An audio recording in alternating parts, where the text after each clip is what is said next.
5 years in development, 12 years since the first Crackdown 1, 9 years since Crackdown 2. Crackdown 3 is finally here. What's up, everyone? It's Enrique with a Basement Radio Arcade game review for Crackdown 3. I don't typically do a lot of, or many game reviews at all. Haven't done one in quite some time, and wanted to do this review for this particular game because there was just so much excitement, controversy at times around this game, especially with the game reviews that dropped after the embargo. And look, it's been a game that has, I think ruffled the feathers of gamers in the Xbox community at times. It has been a point of contention, I think, between game journalists and the Xbox community. I may talk a little bit about that later on in the review. But I'm going to approach my review as I do with our Brap Rants. I'm just going to give you my insight and opinions into Crackdown 3. Now, as I mentioned earlier, Crackdown 3 was revealed at E3 2014. Has gone through a lot of development hell, really.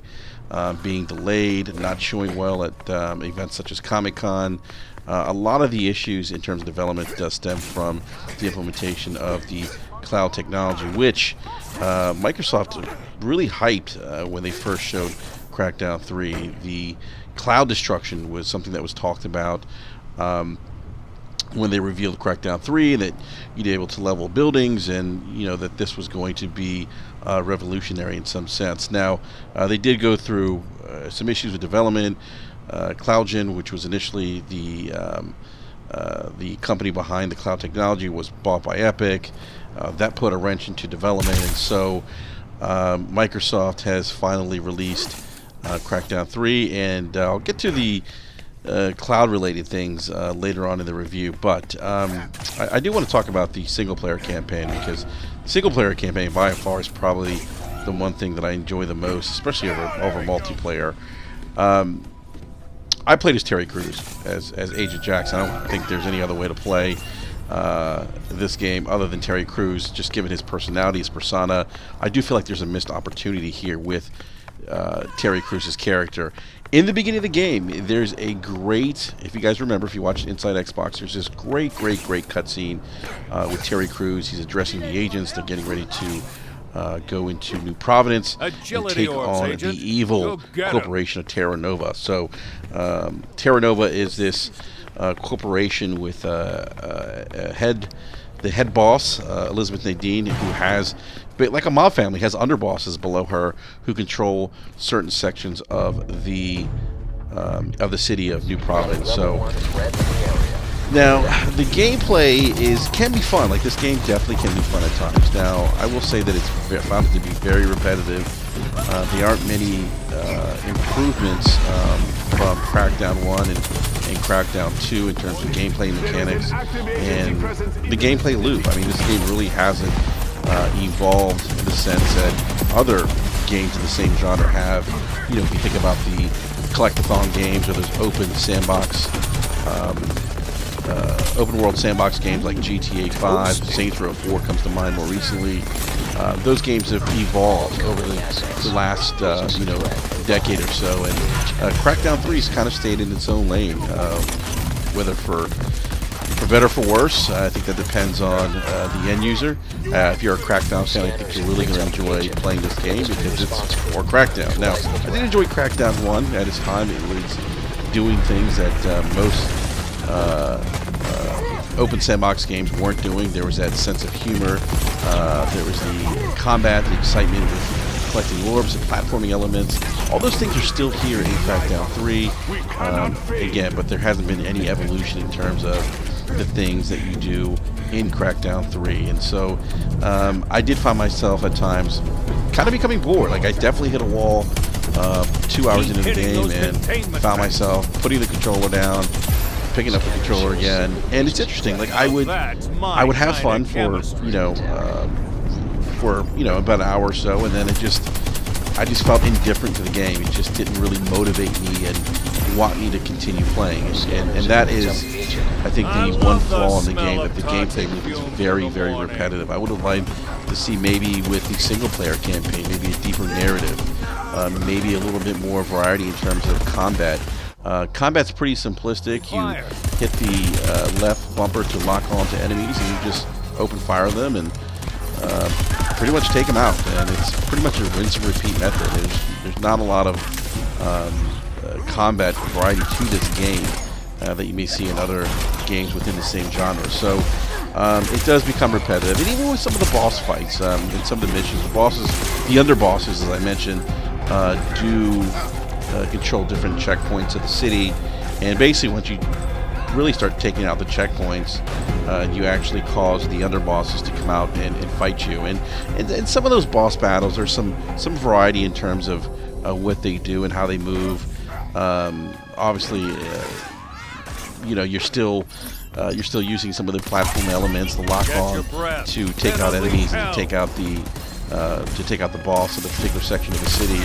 But it's very much repetitive again. Now, the game, as I mentioned, can be fun. I mean, there's instances where you are engaged with a lot of enemies. There's a lot of explosions going on. The particle effects in this game are actually done very well, and that leads to the excitement. But it was far few in between for me. And after a while, even though the combat was fun when you're engaging multiple enemies and there's a lot of explosions, after a while it did again start becoming a little more repetitive. Now, I played this game on the Xbox One X, and it looks great. I would recommend that you do play this game on the Xbox One X. I have heard some reviewers, some other gamers say that the Xbox One S version of the game does have muddy textures, but I can't confirm that for sure, as I haven't played the Xbox One S version. But the X version looks great.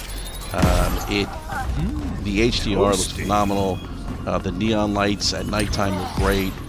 It's a good-looking game. It's definitely not a 360 looking game, as some of the previews initially had hinted at. The Xbox One X version does feel like a current gen Crackdown 3. Now, I will say Crackdown 3 definitely does feel like I said, feels like Crackdown 1 with a fresh coat of paint. You can take that for whatever it's worth. Like I said, I think it's going to be a game that, if you're a Crackdown fan, you'll like. If you're kind of on the fence, maybe a game that you may play, pick up and play, have some fun, maybe put down the controller, because, as I mentioned, the gameplay loop does get very repetitive. Now, as you can see, here's the multiplayer, and as I mentioned earlier in the review, the multiplayer was something that was talked a lot about with Microsoft when they unveiled this game. And I gotta be honest with you, the cloud destruction just doesn't really, it lacks oomph. The arena that you battle in looks very uninspired.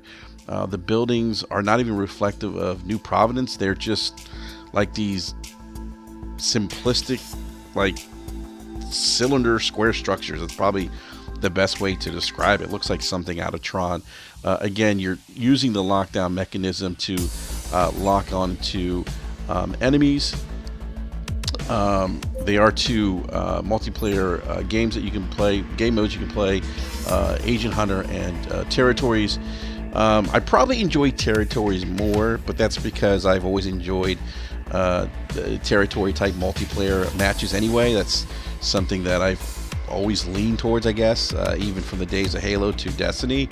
But Agent Hunter wasn't bad. It was fun. But again, same principle, locking onto agents, trying to blow out buildings and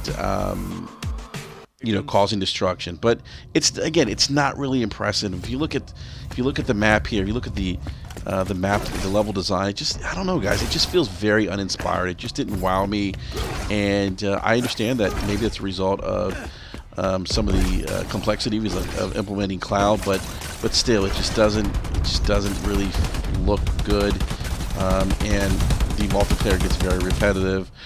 There are some cool things that I did experience with some of the leveling of buildings, but again, even that gets a little repetitive after you play a couple games, and I found myself just actually wanting to go back to the main campaign after playing multiplayer. So, you know, I want to say that all in all, if I'm going to recommend this game, if you were to ask me, Enrique, you know, is this game worth $60? I would say no. I don't think that there's enough value here to go out and pay $60 for Crackdown 3. I think there's other games right now that are out that offer more replayability.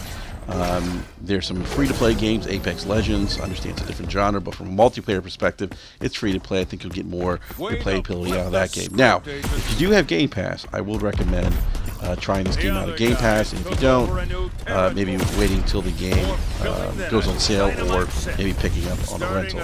Now, if you ask me for a game score, what I would give this game out of a between a scale of 1 to 10, I would give this game a 6.5 out of 10. Is it mediocre? You know, I would say it's an average game. You know, it does crack down well, but as I mentioned, that genre, the open world sandbox, has evolved so much that there are certainly better options out there. So, hope you liked the video, guys. Hit the like button and subscribe. Thank you.